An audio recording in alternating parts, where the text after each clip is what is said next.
नमस्कार। आज हम दिल्ली हाई कोर्ट के एक अहम फैसले पर गहराई से बात करने वाले हैं। ये फैसला फरवरी 2020 के दिल्ली दंगों से जुड़ा है। एक केस है FIR 59/2020, उसमें जमानत याचिकाओं पर यह फैसला आया। जी, हमारे पास इस फैसले के अंश हैं। ये 2 सितंबर 2025 को सुनाया गया था। मामला है शर्जील इमाम बनाम दिल्ली राष्ट्रीय राजधानी क्षेत्र राज्य। आज हम ये समझने की कोशिश करेंगे कि अदालत ने जमानत क्यों नहीं दी, खासकर जब UAPA एक्ट जैसा इतना सख्त कानून लगा हो। हाँ, ये बहुत महत्वपूर्ण है। हम खास तौर पर अदालत के जो निष्कर्ष है फाइंडिंग्स, उन पर फोकस करेंगे। मामला थोड़ा आप कह सकते हैं पेचीदा है। इसमें कई अपीलें थी। शर्जील इमाम, उमर खालिद और 7 और लोग। हाँ, 9 लोग कुल मिला के। और अदालत ने सबको एक साथ सुना क्योंकि इनके तथ्य और कानूनी सवाल वो आपस में जुड़े हुए थे। बिल्कुल। तो चलिए पहले थोड़ा बैकग्राउंड समझते हैं। फरवरी 2020 उत्तर पूर्वी दिल्ली में दंगे हुए थे। हाँ, वो CAA और NRC के विरोध प्रदर्शन चल रहे थे उस समय। और काफी दुखद था। 54 लोगों की जान गई, बहुत लोग घायल हुए, पुलिस वाले भी, आम नागरिक भी, और प्रॉपर्टी का भी भारी नुकसान हुआ। जी, और जो अभियोजन पक्ष है प्रोसिक्यूशन, उनका मुख्य आरोप ये है कि ये दंगे अचानक नहीं भड़के। ये एक सोची समझी गहरी आपराधिक साजिश थी। अच्छा, साजिश। हाँ, और उन्होंने इस कथित साजिश को 4 फेज में 4 चरणों में बांटा है। 4 चरण कैसे? दिसंबर 2019 कुछ व्हाट्सएप ग्रुप बने, जैसे MSJ, GPSG, JCC वगैरह, और इरादा था कि दिल्ली में 24x4 धरने शुरू किए जाएं। हाँ। दूसरा चरण दिसंबर 2019 से फरवरी 2020 तक।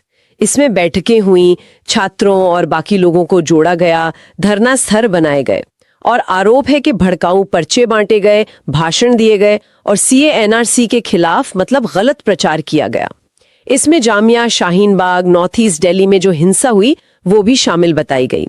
ओके। तीसरा चरण जनवरी फरवरी 2020। इसमें साजिश की बैठकों में और तेजी आई। हथियार जमा करने का आरोप है, बंदूकें, एसिड, पेट्रोल बम, पत्थर, मिर्च पाउडर वगैरह, हिंसा की तैयारी। और चौथा चरण फरवरी 20, योजना को लागू करना, जैसे चक्का जाम करना ताकि जरूरत की सर्विसेज रुक जाएं, हथियारों का इस्तेमाल, CCTV हटाना, पुलिस से भिड़ना, और इसका नतीजा फिर फरवरी के दंगों के रूप में सामने आया। इसी सिलसिले में FIR 59/2020 दर्ज हुई थी। जी हाँ, और इसमें फिर बाद में IPC की कई धाराएं, PDPP एक्ट, आर्म्स एक्ट, और सबसे अहम UAPA एक्ट की धाराएं 13, 16, 17, 18 ये सब जोड़ी गईं। और जैसा आपने शुरू में कहा, इसी फैसले में शर्जील इमाम, उमर खालिद समेत 9 लोगों की जमानत याचिकाएं खारिज हुई। ठीक है, तो जाहिर है सवाल उठता है कि जमानत मिलना इतना मुश्किल क्यों हुआ इस केस में? कोर्ट के सामने मुख्य कानूनी मुद्दे क्या थे? एक तो ये देरी वाली बात उठी थी ना। हाँ, बिल्कुल।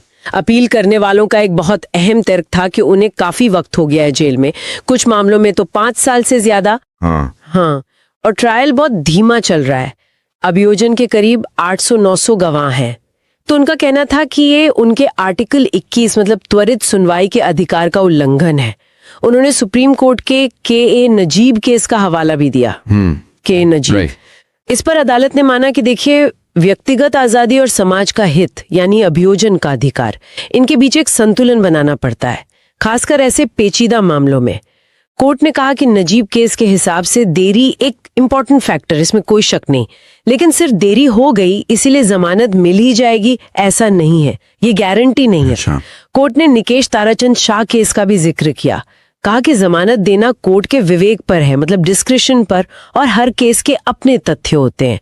तो ये संतुलन साधना वाकई एक मुश्किल काम है। और फिर आता है UAPA एक्ट। बिल्कुल। इसने मामले को और कैसे उलझा दिया? इसकी क्या खास चुनौती थी जमानत में? बिल्कुल, यही सबसे बड़ा पेच था। अदालत ने UAPA एक्ट की धारा 43D5 पर बहुत विस्तार से बात की। धारा 43(5)। हाँ, ये जमानत पर एक एक्स्ट्रा रोक लगाती है, सामान्य जमानत के नियम यहाँ लागू नहीं होते। रोक कैसे?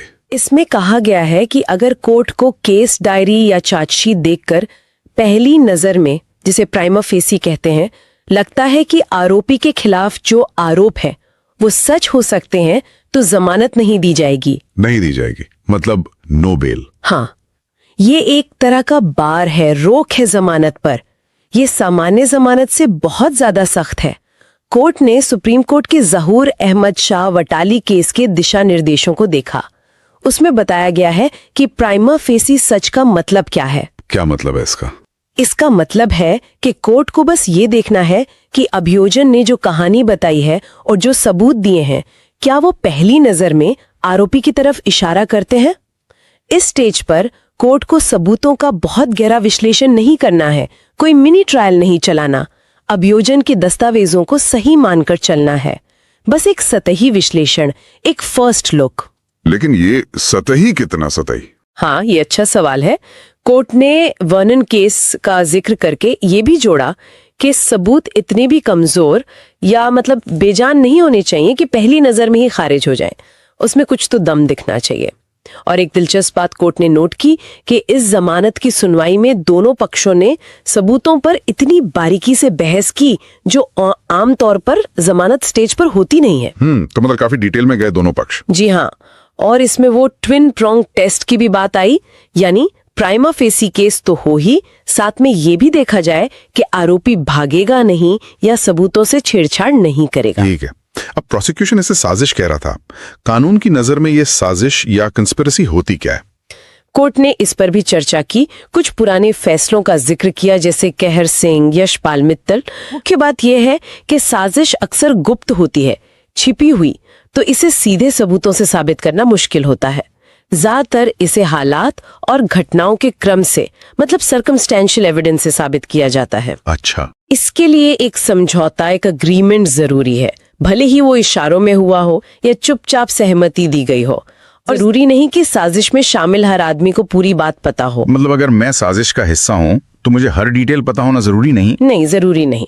और अगर साजिश के तहत कोई एक मेंबर कुछ करता है तो उसके लिए बाकी सब भी जिम्मेदार ठहराए जा सकते हैं। ये बस एक ही लक्ष्य के लिए अलग अलग काम करने से अलग है। इसमें एक आपसी सहमति होती है। समझ गया। अब एक और तर्क था अपीलकर्ताओं का कि वो तो सिर्फ विरोध कर रहे थे, जो उनका अधिकार है आर्टिकल 19 के तहत। हाँ, ये भी एक अहम बिंदु था। अदालत ने माना कि शांतिपूर्ण विरोध का अधिकार मौलिक है, इसमें कोई दो राय नहीं। मजदूर किसान शक्ति संगठन जैसे केस का जिक्र भी किया, लेकिन ये अधिकार असीमित नहीं है, मतलब इसकी कोई सीमा नहीं है, ऐसा नहीं है। इस पर कानून व्यवस्था बनाए रखने के लिए वाजिब रोक लगाए जा सकती हैं। Reasonable restrictions. बिल्कुल। कोर्ट ने साफ कहा कि विरोध की आड़ में हिंसा या अशांति फैलाने की इजाजत नहीं दी जा सकती। यहाँ भी वही संतुलन की बात आ गई, विरोध का अधिकार और लोक व्यवस्था यानी पब्लिक ऑर्डर बनाए रखने की जरूरत के बीच। ठीक है, तो ये सारे कानूनी सिद्धांत अदालत ने देखे। अब आते हैं मुख्य बात पर, जमानत क्यों खारिज हुई? अदालत ने इन सिद्धांतों को लागू करके क्या निष्कर्ष निकाले? अब हम कुछ खास अपीलकर्ताओं के मामले देखते हैं। और हाँ, हम यहाँ सिर्फ वही बता रहे हैं जो फैसले में अभियोजन पक्ष के केस के आधार पर अदालत ने पाया, निष्पक्ष होकर। जी। शर्जील इमाम और उमर खालिद, अदालत ने इन्हें एक साथ देखा। अभियोजन ने इन्हें मास्टरमाइंड कहा था। अदालत को जमानत न देने के लिए पहली नजर में कौन से सबूत काफी लगे? हाँ, इनके बारे में कोर्ट ने अभियोजन के कई आरोपों पर गौर किया, जैसे कथित मास्टरमाइंड की भूमिका, व्हाट्सएप ग्रुप्स, MSRG वगैरह बनाना, कथित तौर पर भड़काऊ पर्चे बांटना। एक पर्चे का जिक्र है जिसमें लिखा था दिल्ली को ठप करने के लिए मुस्लिम युवा तैयार है।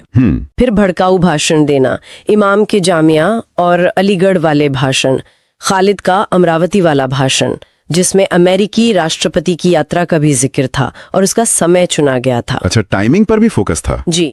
फिर कथित तालमेल बैठकें जैसे जंगपुरा टिफलास में दिसंबर 2019 की हिंसा के लिए कथित उकसावा, धरना स्थल बनाने और संभालने में भूमिका जैसे शाहीन बाग, और कुछ कथित गुप्त बैठकें जैसे सीलमपुर में 23-24 जनवरी को, जिनमें हिंसा बढ़ाने और हथियार जमा करने पर चर्चा का आरोप है। ये सब आरोप थे। जी। सबूत क्या थे इनके पीछे?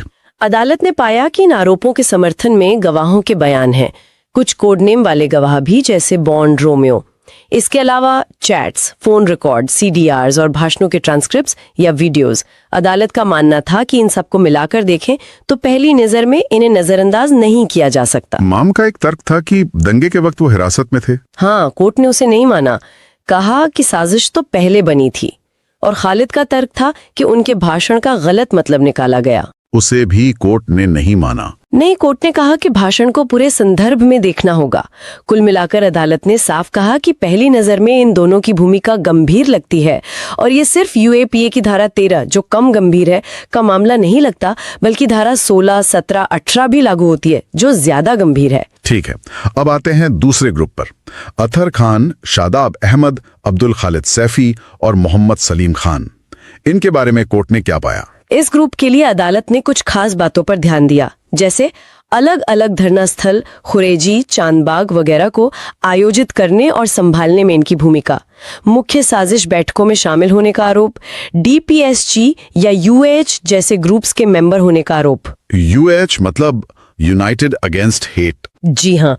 फिर विरोध प्रदर्शनों को चक्का जाम और हिंसा में बदलने की कथित चर्चाओं में शामिल होना, पैसों के लेन देन में भूमिका, जैसे सैफी द्वारा फंड रिसीव करना, और कुछ स्पेसिफिक एक्शंस जैसे सीसीटीवी कैमरास डिसेबल करना। सलीम खान के बारे में तो कहा गया था कि वो ऐसा करते हुए कैमरे में कैद हुए थे, और एक बैठक 23 फरवरी 2020 में इस पर चर्चा हुई थी, जिसमें अतहर, शादाब, सलीम मौजूद थे। अच्छा, सीसीटीवी वाला एंगल। हाँ, और पुलिस पर हमले, जिसमें हेड कांस्टेबल रतनलाल की दुखद मौत हुई, उसका भी जिक्र था। इन सब के समर्थन में भी अदालत ने गवाहों के बयानों जैसे वीनस, जॉनी, ब्रावो, प्लूटो वगैरह को नोट किया। कोर्ट ने यह भी मेंशन किया कि एक सह आरोपी सलीम मलिक, जिन पर भी सीसीटीवी नष्ट करने का ही आरोप था, उनकी जमानत अर्जी पहले खारिज हो चुकी थी और कोर्ट ने उस सबूत को प्राइमा फेसी सच माना था। सैफी का एक तर्क था कि उन्हें एक दूसरी एफआईआर 1000-12/2020 में बरी कर दिया गया है। उसे कोर्ट ने क्यों नहीं माना? कोर्ट ने कहा कि ये मामला अलग है, ये एक बड़ी साजिश का हिस्सा है, इसलिए वो बरी होना यहाँ लागू नहीं होता। ठीक है, अब आते हैं शिफाउर रहमान और मीरान हैदर पर। इनका नाम फंडिंग और छात्र समूहों से जुड़ा था, इनके बारे में क्या खास था? इनके मामले में अदालत ने जेसीसी, एजेएमआई, जामिया की एलुमनाई एसोसिएशन या यूएएच जैसे संगठनों में इनकी मुख्य भूमिकाओं पर ध्यान दिया, धरना स्थल संभालना और सबसे अहम फंड रेजिंग और फाइनेंशियल मैनेजमेंट। रहमान पर आरोप था कि एजेएमआई के जरिए उन्होंने करीब 8.90 लाख रुपए मैनेज किए और उनसे कथित तौर पर जाली बिल भी बरामद हुए। जाली बिल? हाँ, अभियोजन का ये आरोप था। मीरान हैदर के पास से एक रजिस्टर मिला जिसमें 4.82 लाख का जिक्र था। कुछ कैश बरामदगी हुई, ऑनलाइन ट्रांसफर्स का पता चला और आरोप है कि ये पैसा दंगों पर खर्च किया गया। पैसे का एंगल काफी महत्वपूर्ण लग रहा है। बिल्कुल। इन पर मुख्य बैठकों में शामिल होने, उमर खालिद से कोऑर्डिनेट करने और लोगों को उकसाने के भी आरोप थे। जैसे हैदर पर 22-23 फरवरी को प्रदर्शनकारियों को भड़काने का आरोप था। इन सब के लिए भी अदालत ने गवाहों के बयानों, बॉन्ड, हेक्टर, बीटा, जेम्स वगैरह का हवाला दिया। हैदर के घर से कैश की कथित बरामदगी और रहमान से जुड़े एजेएमआई ऑफिस से जाली बिल मिलने को भी कोर्ट ने नोट किया। कोर्ट ने फंडिंग के आरोपों को गंभीरता से लिया और कहा कि पहली नजर में लगता है कि एजेएमआई के अध्यक्ष पद जो रहमान के पास था का दुरुपयोग मुमकिन है। और आखिर में गुलफिशा फातिमा, इनका नाम लोकल मोबिलाइजेशन से जुड़ा था। जी हाँ, गुलफिशा फातिमा के लिए अदालत ने अभियोजन के इन आरोपों को देखा। सीलमपुर जाफराबाद साइट्स का मैनेजमेंट, पिंजरा तोड़ ग्रुप की मेंबरशिप, व्हाट्सएप ग्रुप बनाना जैसे वॉरियर्स, औरतों का इनकलाब। अच्छा, पिंजरा तोड़। हाँ, मुख्य साजिश बैठकों में शामिल होना जैसे 23-24 जनवरी की सीलमपुर बैठक जहां कथित तौर पर सामान जमा करने के निर्देश दिए गए, और 16-17 फरवरी की चांदबाग बैठक जहां हिंसा बढ़ाने की योजना बनाने का आरोप है। एक कोडवर्ड का इस्तेमाल करने का भी आरोप था, कल ईद है। कल ईद है, इसका क्या मतलब निकाला गया? अभियोजन के अनुसार ये हिंसा शुरू करने का सिग्नल था। इसके अलावा उन पर सड़क जाम करने और महिलाओं को उकसाने का आरोप था। जाफराबाद 22 फरवरी, जिससे एक और एफआईआर 420/2020 दर्ज हुई, और सह आरोपी ताहिर हुसैन से फंड लेने का भी आरोप था। इन आरोपों के समर्थन में भी कोर्ट ने गवाहों के बयानों, सैटर्न, ब्रावो, आर्गन, डेल्टा वगैरह को नोट किया, जिनमें महिलाओं, बच्चों को उकसाने और फाइनेंशियल लिंक की बातें थीं। तो ये तो हुई अलग अलग लोगों पर कोर्ट की फाइंडिंग्स की बात। अब एक और दलील थी पैरिटी की। मतलब समानता की, कि भाई इसी केस में दूसरों को जमानत मिली है, जैसे देवांगना कलिता, नताशा नरवाल, आसिफ इकबाल तान्हा, और सुप्रीम कोर्ट का वर्नोन फैसला आने से हालात भी बदले हैं। इस पर कोर्ट ने क्या कहा? हाँ, ये पैरिटी वाली दलील भी आई थी, लेकिन अदालत ने इसे खारिज कर दिया। क्यों? पहली बात तो ये कि सुप्रीम कोर्ट ने खुद ही निर्देश दिया था कि कलिता, नरवाल, तान्हा को जमानत देने वाले जो आदेश थे उन्हें मिसाल यानी प्रेसिडेंट न माना जाए। अच्छा, सुप्रीम कोर्ट ने ही कह दिया था? जी हाँ। दूसरी बात, अदालत का मानना था कि जिन लोगों की जमानत अर्जियां भी खारिज हुई, खासकर इमाम, खालिद या फंडिंग वाले रहमान, हैदर या सीसीटीवी तोड़ने वाले, उनकी कथित भूमिका प्राइमा फेसी उन लोगों से अलग और ज्यादा गंभीर थी जिन्हें पहले जमानत मिल गई थी। मतलब भूमिकाएं अलग अलग थीं। तो समानता लागू नहीं होती? कोर्ट के अनुसार नहीं। और जो बदले हालात वाली दलील थी खालिद और हैदर के लिए, वर्नन फैसले के बाद उसे भी खारिज कर दिया। कोर्ट ने कहा कि वर्नन का सिद्धांत के सबूत बिल्कुल ही बेदम नहीं होने चाहिए, वो तो लागू होता है, लेकिन इस केस में सबूत पहली नजर में वर्नन केस की तरह कमजोर नहीं पाए गए। जांच पूरी हो गई है, ये दलील भी काफी नहीं मानी गई, क्योंकि मामले की गंभीरता और गवाहों को प्रभावित करने का खतरा अभी भी था। और जो देरी वाली बात थी, उस पर कोर्ट ने फिर वही कहा कि मामला पेचीदा है, बहुत सारे आरोपी हैं, बहुत सारे गवाह हैं, और निष्पक्ष सुनवाई जरूरी है, ना कि जल्दबाजी में निपटाना। कोर्ट ने यह भी नोट किया कि ट्रायल कोर्ट में सुनवाई आगे बढ़ रही है, आरोप तय करने के स्टेज पर है। तो कुल मिला के निचोड़ क्या निकला? अदालत किस नतीजे पर पहुंची? संक्षेप में कहें तो हाईकोर्ट ने अभियोजन पक्ष की तरफ से जो भी सामग्री पेश की गई थी, गवाहों के बयान, चैट रिकॉर्ड, फोन लोकेशन, भाषण, पैसों के लेन देन के सबूत, सीसीटीवी फुटेज वगैरह, उन सब का विश्लेषण किया। और इस विश्लेषण के बाद कोर्ट इस नतीजे पर पहुंची कि इन सभी 9 अपीलकर्ताओं के खिलाफ यूएपी एक्ट के तहत जो गंभीर आरोप लगाए गए हैं, उन्हें पहली नजर में, मतलब प्राइमा फेसी, सच मानने के लिए पर्याप्त आधार मौजूद हैं। पर्याप्त आधार मौजूद हैं? जी। और फिर यूएपी एक्ट की धारा 435 की जो सख्त शर्त है, उससे दोहराते हुए कि अगर आरोप पहली नजर में सच लगते हैं तो जमानत नहीं मिलेगी, अदालत ने फैसला सुनाया। सबूतों को समग्र रूप से देखने पर और वटाली केस के अनुसार इस स्टेज पर उन्हें सच मानते हुए अदालत ने पाया कि एक गहरी सोची समझी साजिश के आरोप, जिसमें लोगों को जमा करना, भड़काना, फंडिंग करना, हिंसा की योजना बनाना और उसे अंजाम देना शामिल है, वो इन व्यक्तियों के खिलाफ इस स्टेज पर इतने पुख्ता थे कि यूएपी एक्ट के सख्त प्रावधानों के तहत जमानत देने से इनकार करना ही सही है। अदालत ने जरूर साफ किया कि ये जो भी निष्कर्ष हैं, ये सिर्फ जमानत के उद्देश्य से हैं और प्रारंभिक हैं, ट्रायल पर इनका कोई असर नहीं पड़ेगा। और इसी आधार पर सभी 9 अपीलें खारिज कर दी गई? जी हाँ, सभी अपीलें खारिज हो गईं। वाकई ये एक बहुत ही जटिल मामला है। गंभीर आरोप हैं, सख्त कानून जैसे यूएपीए हैं, और दूसरी तरफ मौलिक अधिकारों का सवाल भी है।